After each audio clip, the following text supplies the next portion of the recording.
반갑습니다. 우리 서로 인사 한번 할까요? 옆 사람하고 만나서 반갑습니다. 사랑합니다. 축복합니다.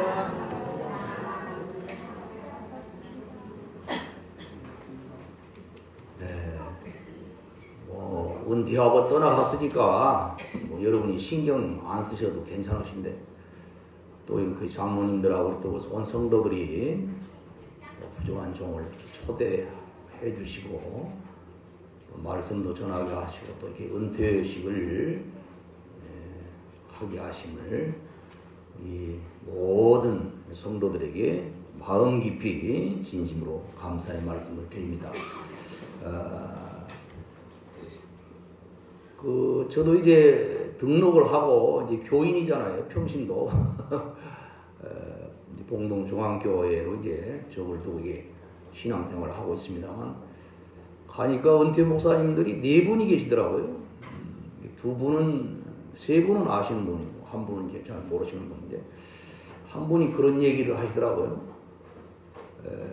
어느 교회 큰 교회를 갔더니 저 교회 문 앞에다가 신천지 출입금지 그리고 밑에다가 은퇴 목사 출입금지 그게 써있대요. 참 나이 먹은 것도 서러운 일인데 은퇴하면요 사람들이 교회 오는 것도 굉장히 부담스럽게 생각해요. 저는 그걸 이해를 하지요. 왜냐하면 10수년 동안 말씀을 전한 은퇴 목사가 저 뒤에 가만히 앉아있어 판단하는 거 생각하면 이 얼마나 부담스럽겠어요, 담임 목사님이. 그래서 이해는 합니다만 들리는 얘기로는 어느 교회도 은퇴 목사를 안 받아준다는 거예요. 오지 마라, 오지 마라. 오라고 하는 게 아니고 오지 마라고 한다. 그래도 저는 이제 등록을 해가지고 이게 또 담임 목사님이 또 보내주셨구만요. 감사한 일이죠. 여러분의 기도와 또 사랑으로 한 2개월 됐죠. 잘 먹고 잘 쉬고 신앙생활 잘하고 있습니다. 가자마자 특별 새벽기도 한다고 그래요. 그래서 집사람하고 새벽기도 이제 나가고 수예배 나가고 오전 예배, 오후 예배 다 참석했죠. 그리고 또 이제 특별 새벽기도가 끝나고서 조금 이제 나 쉬어야 되겠다 은퇴했으니까 새벽기도. 그리고 좀 쉬었더니요 대번에 담임 목사님이 소식이 들려와요. 아들을 통해서 아들 둘째가 거기 부목으로 있잖아요. 어찌 엄마는 보이는데 아빠가 안 보인다. 그래가지고 정신 바짝 차리고 새벽기도 또 열심히 나가서 여러분 한 분 한 분을 위해서 기도하고 있습니다. 초청해 주셔서 목사님과 또 당연 또 여러분들에게 다시 한번 감사의 말씀을 드립니다. 룻기는 여러분이 너무나도 잘 아시는 말씀이죠. 아시는 말씀은 짤막하게 전하려고 합니다. 구약학자들은 성경 가운데서 이 룻기가 가장 아름다운 성경이다. 그렇게 말을 하고 있어요. 사람 이름으로 이렇게 책 제목이 된 성경이 그렇게 많지 않잖아요. 에스더서하고 룻기가 있죠. 여러분이 잘 아시는 에스더서, 룻기. 연대기도 확실하지 않고 저자도 확실하지 않습니다. 그래서 많은 학자들이 잘 몰라요. 근데 저도 잘 모르죠. 약 기원전 11세기에 기록되어졌다고 그렇게 얘기하니까는 대략 잡아서 지금부터는 약 3000년 전에 기록되어진 성경 말씀이죠. 그리고는 이제 대부분의 주경학자들이 아마 사무엘이 기록을 했을 것이다. 이렇게 추측만 할 뿐이지 누가 기록을 했는지는 정확히 모릅니다. 자, 몇 가지만 살펴보면은 이 나오미가 주인공이 아니에요. 나오미 나오미가 주인공이고 룻이 주인공입니다. 그런데 이 나오미가 사는 베들레헴에 기근이 왔다. 기근. 흉년이 들었다는 그런 말이죠. 그래요. 여러분 베들레헴의 뜻이 여러분 잘 아시죠? 빵집, 떡집이라는 그런 뜻이죠.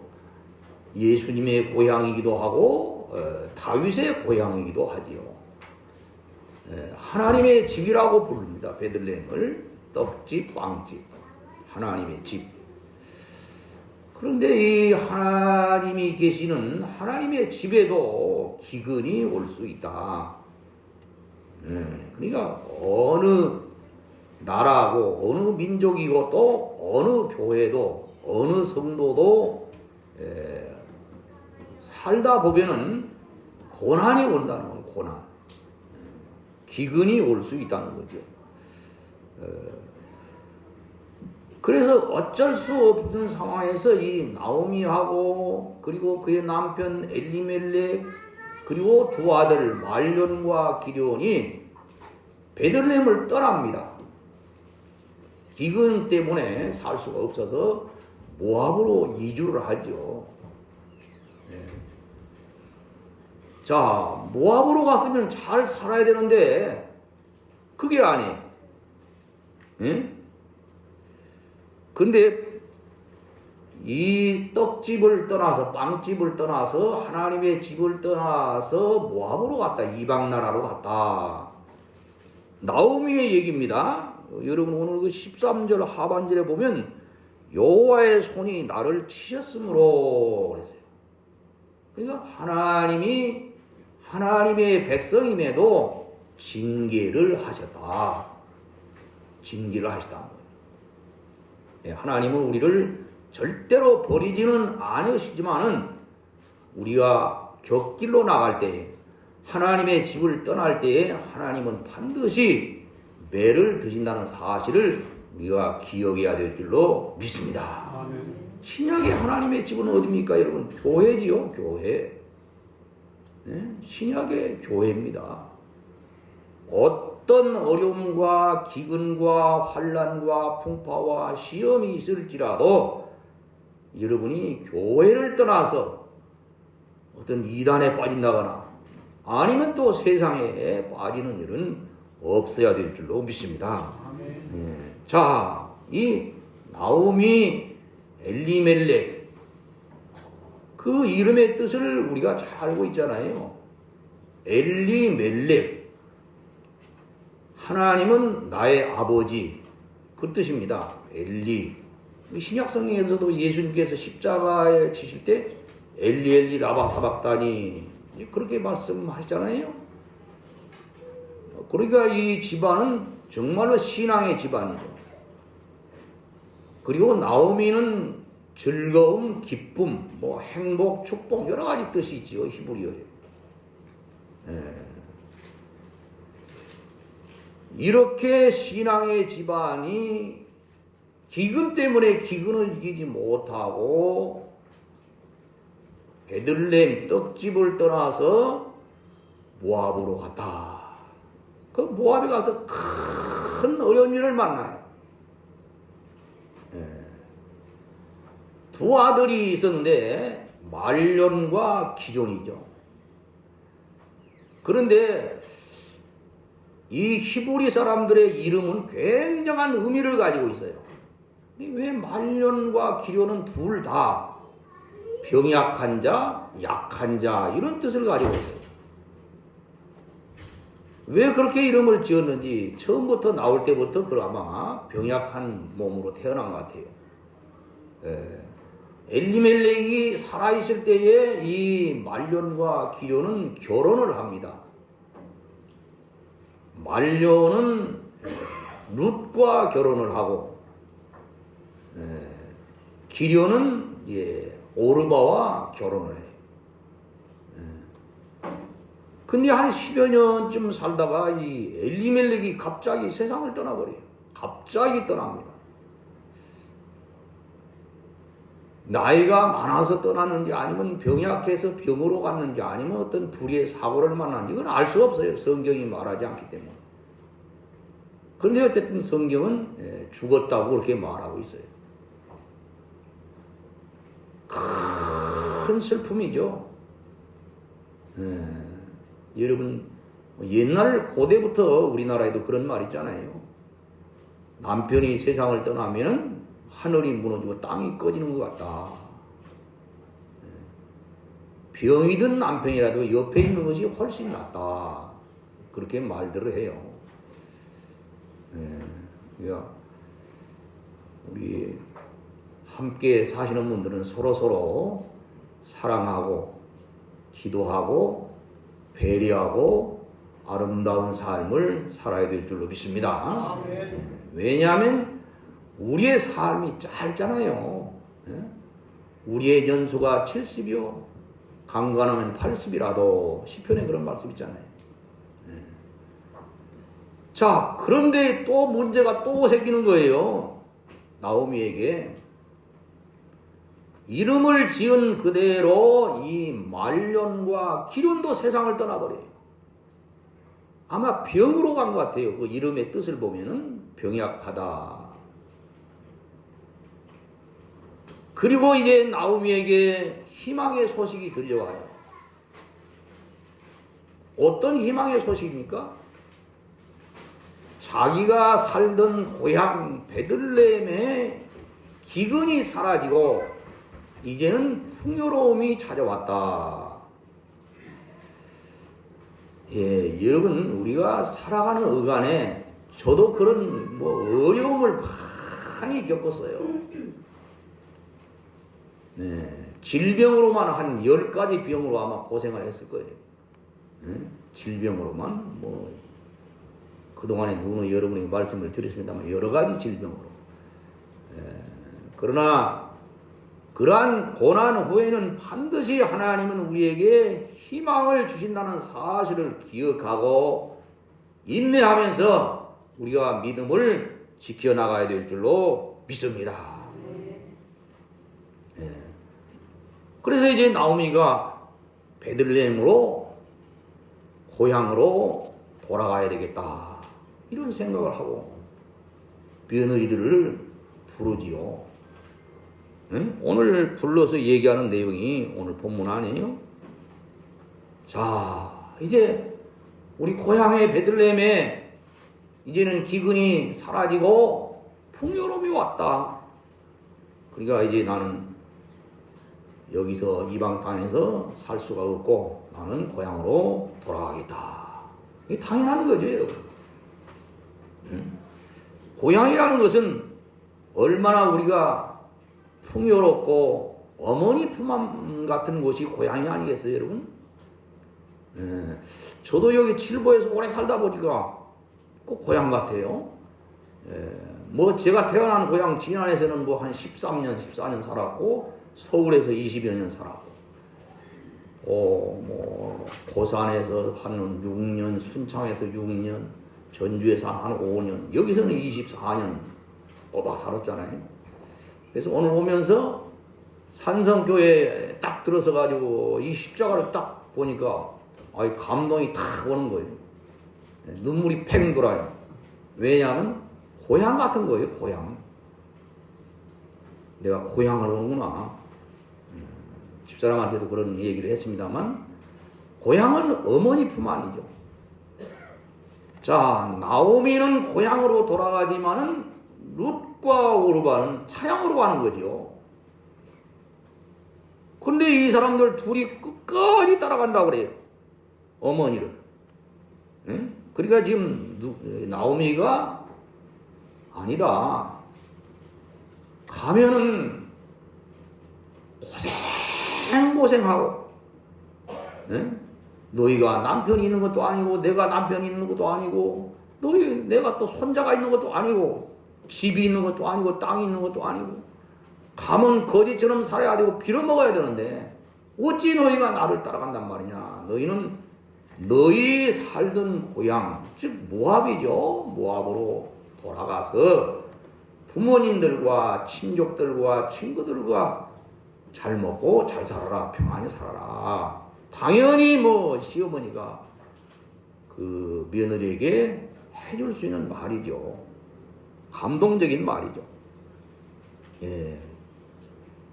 자, 이때 이제 두 사람이 선택을 하잖아요. 예? 오늘 제목이죠. 룻의 축복의 선택이라.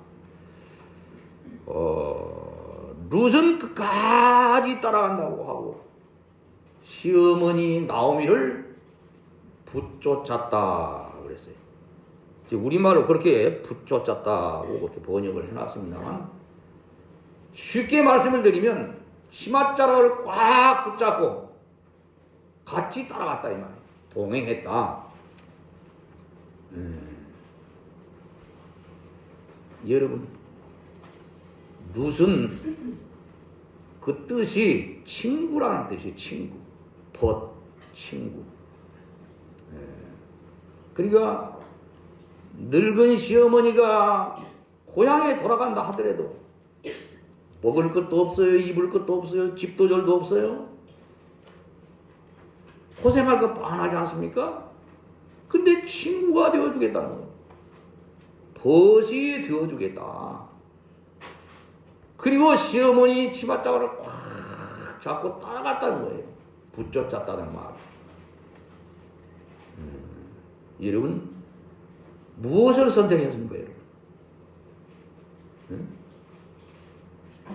자기 고향의 모압에 돌아가서 평안히 살기보다는 이 룻은 시어머니를 선택했다고 하는 것은 하나님을 선택하고 고난을 선택한 줄로 믿습니다.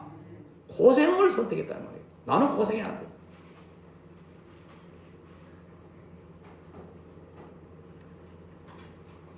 여러분은 그 선택의 기로에서 무엇을 선택하시겠습니까?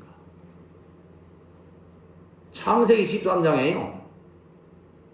아브라함이 여러 이 소돔 왕, 그 옆에 무슨 엘람 왕, 이렇게 그 자기 조카 롯입니다. 룻이 아니고 롯을 찾기 위해서 전쟁을 벌여요.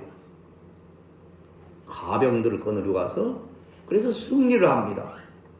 승리하고 나서 이 소돔 왕이 옛날 고대에는 전쟁을 하면 전리품이 있잖아요. 금과 은과 뭐 여러 가지 보석들을 이렇게 산더미처럼 쌓아놓고 당신이 싸워서 승리했으니 무엇이든지 다 가지고 가시오. 이렇게 말을 해요. 예? 근데 창세기 13장을 제가 잠깐 읽어보니까 아브라함이 이렇게 말해요. 아니다. 나는 실오라기 하나라도 가져가지 않겠다. 실오라기. 금이나 은은 그만두고 실오라기 하나라도 가져가지 않겠다. 이게 아브라함의 선택입니다, 여러분. 여러분, 금과 은과 다이아몬드와 돈과 이 많은 보석을 이렇게 수북이 쌓아놓고 여러분 눈으로 보았어요. 그리고 하나님을 선택할 것이냐, 그 재물을 선택할 것이냐, 누가 묻는다면 여러분 무엇을 선택하시겠어요? 여러분, 어떤 일이 있어도 믿음의 사람은, 하나님을 진심으로 믿는 사람은 아브라함처럼 룻처럼 하나님을 선택해야 될 줄로 믿습니다. 하나님을 선택하는 거예요. 돈은 잠시 딱 다 사라집니다. 우리나라의 그 기업 회장들도요, 많은 돈을 가지고 있었지만 다 사라졌어요. 이건희 회장이 22조를 가지고 있었다고 하는데 여러분, 그 22조가 어디로 갔습니까, 여러분? 사라졌잖아요. 미국의 대기업의 회장들의 재물도 다 사라졌어요. 3대에 가서 다 그 손자들이 다 없애버렸다고. 예. 그러나 여러분, 세상에 보이는 것은 잠깐이지만 보이지 않는 것은 영원한 줄로 믿습니다. 그러니까 이 룻은 보이지 않는 것을 선택했어요. 어머니가 믿는 하나님을 선택했어요. 평안히 살기보다는 고생하기를 선택했습니다. 그래서 오르바는 돌아갔어요. 참 오르바의 이름이 또 그 참 희한한 뜻을 가지고 있어요. 히브리 사람들은 그 이름. 물론 오르바 모압 사람이죠. 오르바의 그 뜻은 구름이라는 뜻이에요. 구름. 구름처럼 사라져갔어요. 어디로? 모압으로. 모압은 세상을 뜻하잖아요. 그렇게 이 오르바처럼 구름처럼 사라지는 그런 어리석은 자가 아니라 룻처럼 고난이 와도 내가 굶을지언정 못 입을지언정 어떤 시련이 올지라도 하나님을 선택하고 교회를 선택하고 예수님을 선택하는 믿음의 사람이 되어야 될 줄로 믿습니다. 가난하게 살기를 선택했어요. 보이지 않는 어머니의 친구가 되겠습니다. 어머니의 벗이 되겠습니다. 어머니의 하나님이 나의 하나님이 되고 어머니가 죽는 곳에 나도 죽어서 거기서 묻히겠습니다. 아, 대단한 사람이에요. 오늘날에 이러한 자부들이 있을까요? 이러한 며느들이 있을까요?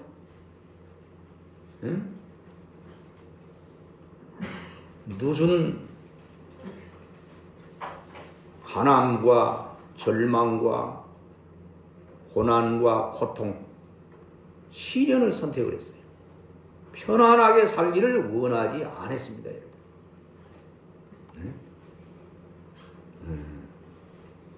우리 그리스도인들은 편안하게 살려고 하면 안 돼요. 고난이 있어야 됩니다, 여러분. 새벽에 여러분이 일어나는 것도 고난입니다, 여러분. 저도 은퇴했지만 일어나라고 하네요. 담임 목사님, 목사님, 아빠 안 보인다고. 그래, 일어나서 나가서 또 여러분 한 사람 한 사람을 위해서 또 여러분 자녀들 이름을 불러가면서 이게 기도하니까 얼마나 좋은지 몰라요. 오늘 아침에 눈이 뭐 이렇게 푹 쌓였는데도 또 새벽기도 많이 나오시더라고요, 교인들이. 특세라고 특별 새벽기도 할 때는요, 장로님들이 쉬더라고 쉬어요. 한 600명 나오다고. 특별 새벽기도. 물론 지금은 그렇게 안 나와요. 평소 때는 한 200여 명, 150명에서 한 200여 명. 대단한 분이죠.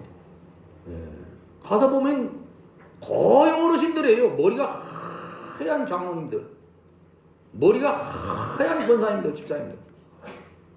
또 젊은 분들도 나오시고. 여러분, 새벽에 일어나기가 어렵지만은 교회를 위해서, 새로 오신 담임 목사님을 위해서, 사모님을 위해서 하나님 앞에 나와서 엎드려야 될 줄로 믿습니다. 그러면 여러분이 하나님의 은혜가 임하고 룻이 받았던 그 축복을 여러분이 받을 줄로 믿습니다. 어찌어찌 해서 룻이 이제 보아스하고 결혼을 하잖아요.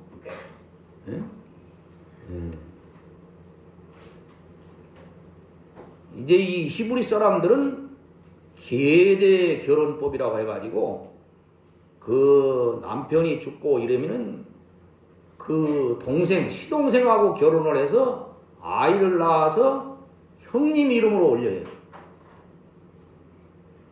이게 계대 결혼법 혹은 뭐 형사 취소법 뭐 이렇게 말을 합니다만 취사 형사법 뭐 이렇게 말하기도 해요. 그러니까 어떻게 해서 이제 보아스는 믿음의 사람이요 또 부유한 사람이요 능력의 사람이 나오미의 중재를 통해서 이제 또 하나님의 은혜로 섭리로 룻이 보아스를 만나서 결혼해요.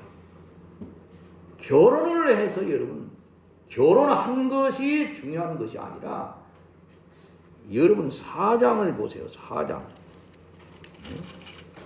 4장을 보면은 여인들이 찬양을 해요. 여인들. 그 베들레헴에 있는 여인들이 14절 보세요, 여러분. 4장 14절. 여인들이 나오미에게 이르되 찬송할지로다. 이 여인들은 쉽게 말씀을 드리면 찬양돼요. 오늘날의 찬양돼. 응? 네게 기업 물을 자가 없게 하지 아니하였도다. 이 기업 물은다는 말은 제가 여러분이 여러 번 말씀을 드렸는데 가헬에서 나온 말이에요. 히브리 말 고엘이라고 해요. 고엘. 이 기업을 물으는 것은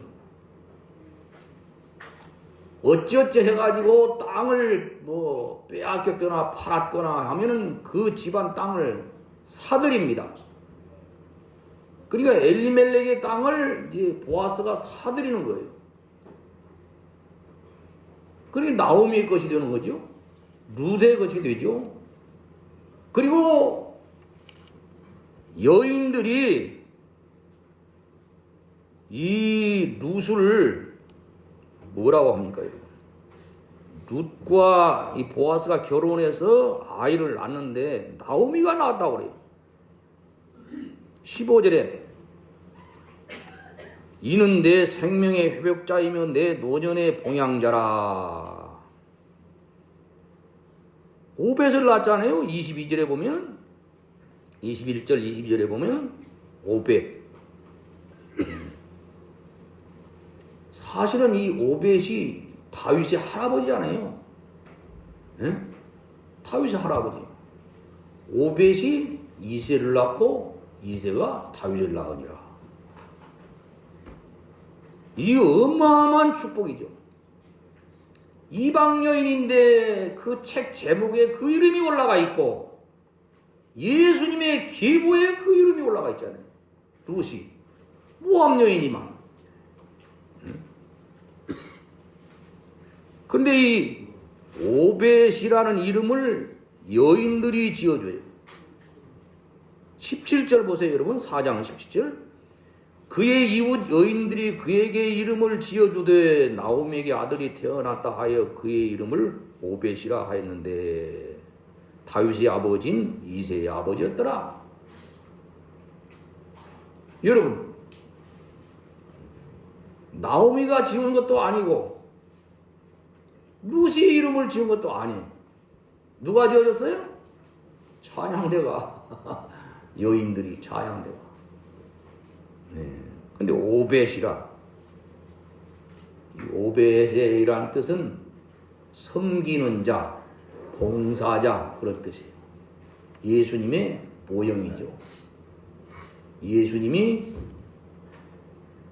저와 여러분을 섬기기 위해서 이 땅에 오신 줄로 믿습니다. 봉사하기 위해서 오셨어요, 예수님. 네? 여러분, 우리 교회가 비록 이 시골 교회지만 열심히 여러분 열정을 다해서 이 룻처럼 또 오벳처럼 섬기는 자, 봉사자가 된다면 하나님이 여러분을 기억하시고 이 놀라운 땅의 복과 하늘의 복을 반드시 주실 줄로 믿습니다. 예. 그리고 이 서로가 룻과 나오미는 서로 그 마음을 헤아리는 거예요. 알아주는 거예요, 마음을. 룻은 시어머니의 마음을 알아주고 나오미는 또 며느리의 마음을 알아주고 그래서 서로가 위로를 하는 거예요. 여러분들도 여러 가지 어려운 시기에 우리가 살고 있잖아요. 국가적으로도 어렵고 교회적으로도 얼마나 어렵습니까, 여러분? 전도하기도 어렵고. 이러한 어려운 시기 속에서, 시대 속에서도 서로 위로자가 되셔서 서로 위로하시면 하나님의 위로가 여러분에게 임할 줄로 믿습니다.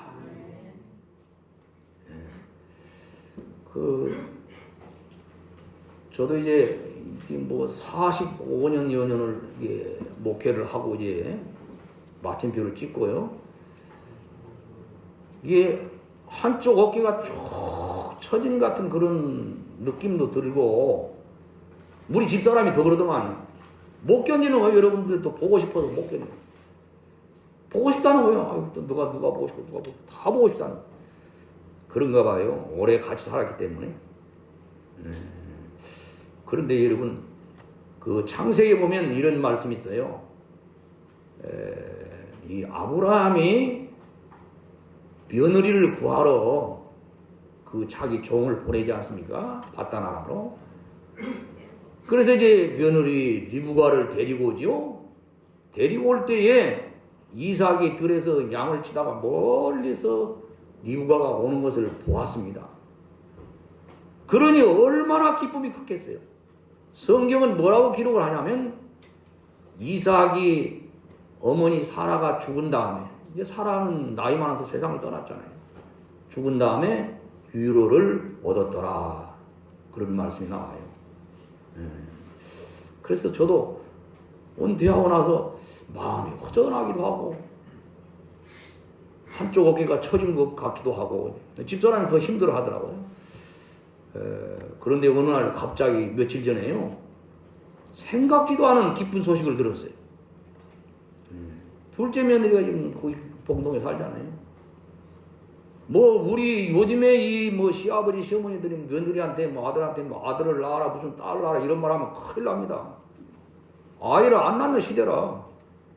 큰일 나는 거예요. 뭐 말도 못하고 그냥 뭐 자기들이 나면 낳고 안 나면 안 낳고 하나로 만족하나 보다. 그랬더니 그렇게 임신을 첫째 힘들게 하더니, 첫째는 인공수정 했잖아요. 둘째도 아마 마음 먹고 있었지만 이 하나님이 안 주셨는데, 몸이 좀 이상스러워서 병원에 가봤더니 5주가 됐다고 그래요. 딸인지 아들인지 아직 모르죠. 참 하나님이 우리 부부를 또 그 선물을 주심으로 말미암아 위로하셨다. 저는 그렇게 생각을 하고 며느리한테도 그런 얘기를 했어요. 아빠가 은퇴하고 이렇게 마음이 허전한데 하나님이 큰 선물을 주셨다. 몸 조심하거라. 이렇게 얘기를 했습니다. 그렇습니다, 여러분. 여러분이 시국이 힘들고 시대가 힘들고 또 교회가 여러 가지로 어려움이 있다 할지라도 이 룻의 믿음을 본받아서 하나님을 잘 선택하시고 서로 격려하고 위로하고 봉사하고 믿음을 끝까지 잘 지키셔서 룻이 받았던 은혜와 복을 받는 복 있는 저와 여러분 되시기를 주의 이름으로 축원합니다. 기도하겠습니다. 하나님 아버지 감사합니다. 부족한 종을 불러주셔서 말씀 전하게 하심을 감사하옵나이다. 나오미가 처음에는 어려움을 당했지만 그러나 사랑하는 자부 룻을 같이 고향으로 돌아옴으로 말미암아서 큰 은혜를 받은 사실을 우리가 살펴보았습니다. 아버지 하나님, 여러 가지로 어렵고 힘든 일이 있다 할지라도 룻처럼 룻이 시어머니 치맛자를 꼭 붙잡고 따라가는 것처럼 하나님의 손을 꼭 붙잡고 예수님의 손을 꼭 붙잡고 교회를 꼭 붙잡고 목회자의 손을 꼭 붙잡고 끝까지 따라가는 믿음의 우리 성도들 다 되게 하여 주옵소서. 자녀들이 잘 되게 하시고 온 가족이 건강하게 하시고 물질의 풍산복도 주셔서 하나님의 영광을 위해서 아낌없이 쓰다가 하나님의 부름받는 복된 성도들 되게 하여 주옵소서. 예수님의 이름으로 축복하며 기도하옵나이다. 아멘.